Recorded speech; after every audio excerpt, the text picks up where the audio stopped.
Hey everybody, welcome back to the Vintage Workshop. My name's Jeff Heath. I just wanted to do a quick update video here to kind of let you guys know what's been going on around here with regards to the workshop and my work within it. As you guys saw, the last few videos were done outside. This is kind of a crazy time of year for me. My mudjacking business, raising concrete business, has been, as usual, pretty insane. This is the beginning of the season. This is Memorial Day weekend. Today's Saturday. When I'm shooting this video, you guys will probably get a chance to see it either Sunday or Monday when I get a chance to edit it and upload it. But I just wanted to get a video out to kind of fill you guys in on what's been going on. Work's been crazy. We've been working a lot of crazy hours. As most of you are dealing with around the country, we've been experiencing just an insane amount of rain. We've been flooding here. Luckily, my shop is really high. Down where the house is sort of down the hill. For those of you who have been here before, we've been dealing with a lot of water issues running through the property just with the crazy amount of rain we've been getting. The local river system here is pretty well been flooded most of the time. In fact, most of the time I look on there, because I do like to go fishing, haven't been out yet this year, but most of the time they're in a complete no-wake zone situation over there just because of all the rain.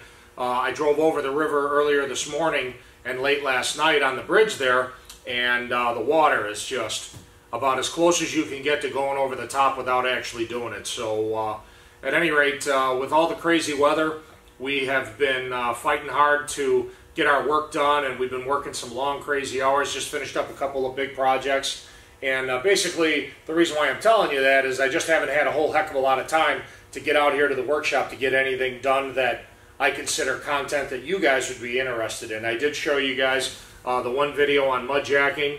I appreciate all the favorable comments that were made. We also had a chance to run the sawmill a few weeks ago, and I put that video out, and you guys seem to like that a lot more, so I'm actually going to do another one of those.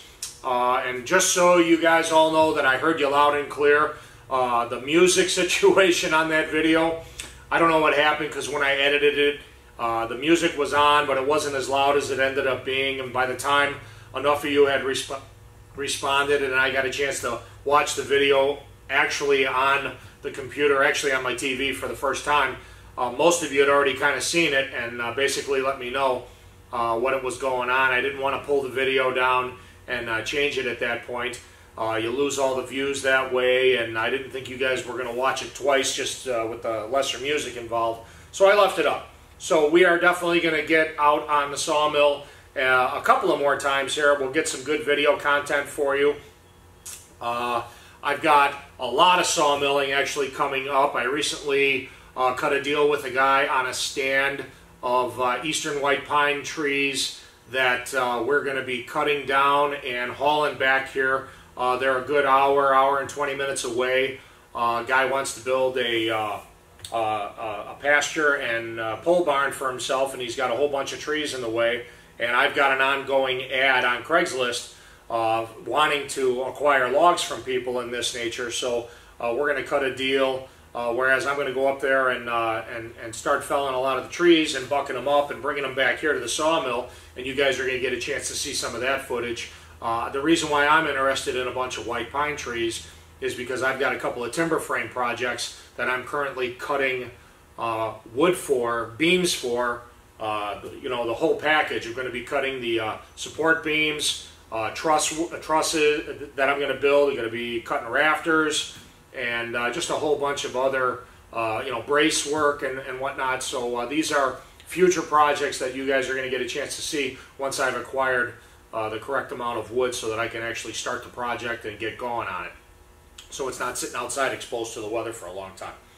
But you know, today just wanted to update you on all of that, and also let you know that upcoming here in the next few days, while I've got some time off for the weekend, I've decided I wanted to do a couple of videos regarding, you know, hand tools. A big part of this of my channel is about the vintage machines and the work I do on them as well as with them.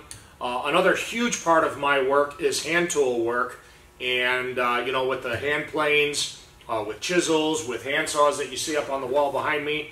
And I am a frequent you know, a lot of guys like to read books. I like to go online. I go on the woodworking forums. I go on the forestry forums and the timber frame forums.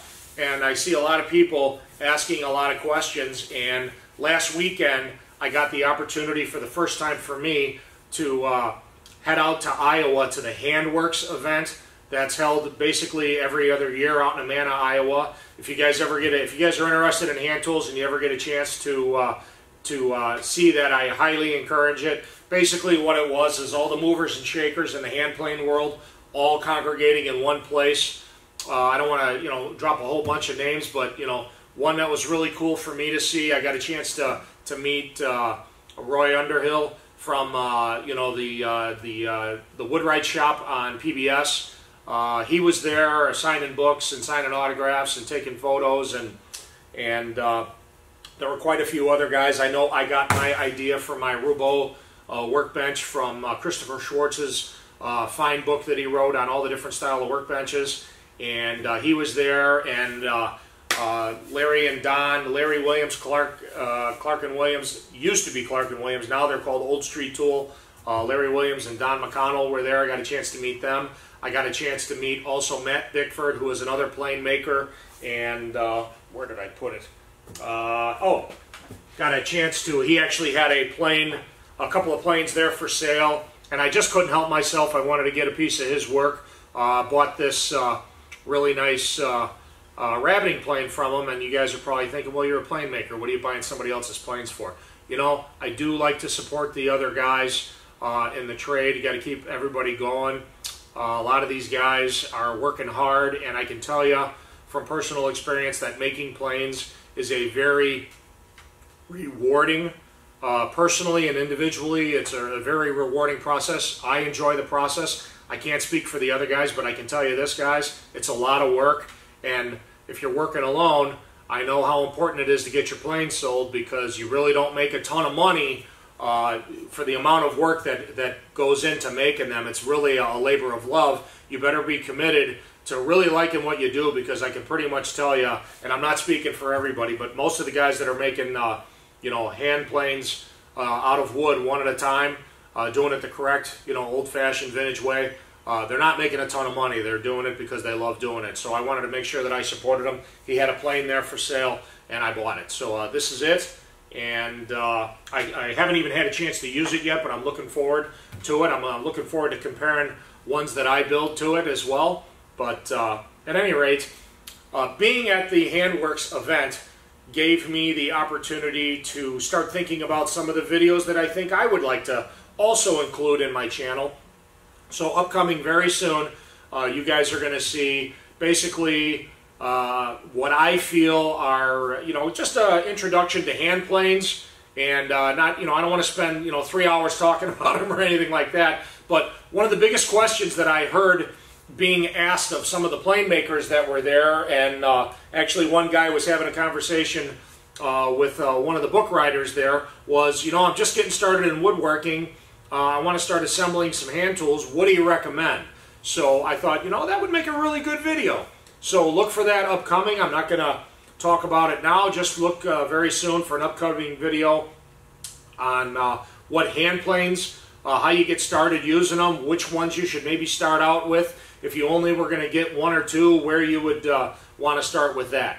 So I'm also going to do the same thing with hand saws, and I'm also going to do the same thing with chisels.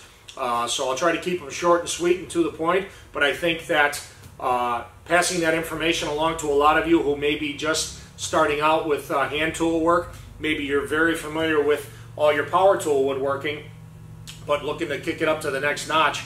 And quite honestly, you're just not going to do that with power tools as far as fit and finish goes. There are a lot of things like joinery and finish on tabletops and furniture and all that. You're never going to achieve that with power tools. You're going to need to get yourself finely tunedly adjusted to the idea of picking up a hand plane or two and getting some chisels and some hand saws so that you can take your work to the next level. So look for those videos, because I'm going to go ahead and put some out and show you exactly what I think would be a good way for you guys to start, and then also kind of show you where it all leads, and that dark path and what we call the slippery slope of what you may find yourself sliding down when you start beginning to acquire some old hand tools for yourself as well to add to your workshops. So for now, thanks a lot for sticking with me here. I know I've only put out a couple of videos in the last 2 months because of how busy I've been, but I'm going to try to do a heck of a lot better with that.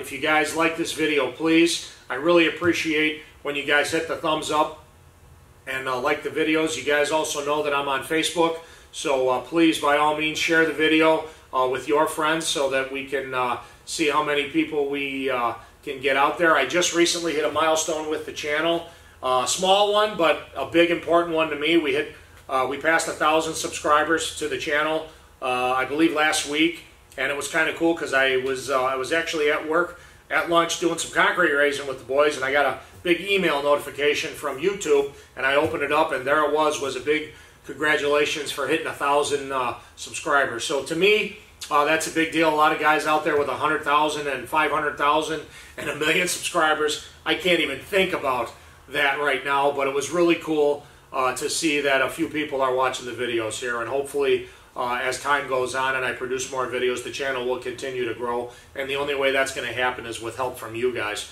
So I really hope that you guys go ahead and like and share the video. I also enjoy reading the comments at night. I try to respond to as many as possible, so hopefully you guys are looking back and checking to see. Also remember that when you do subscribe to the channel, with YouTube, you got to keep clicking on that little bell reminder under the video next to my name. When you do hit the subscribe button, that little bell reminder is what's going to send you an email notification so that when I produce a new video and it gets put out, you guys get an email notification that it's coming. So thanks again for watching, and look for more videos really soon, and look forward to seeing you guys then. I hope that you all get a chance to spend this weekend with your family and loved ones and family and friends. That's what Memorial Day is all about, is being with people that you know and love, as well as remembering those that have kind of helped forge our lives before us. So have a great weekend, guys. I hope you enjoy the video, and we'll see you real soon with some more good working content.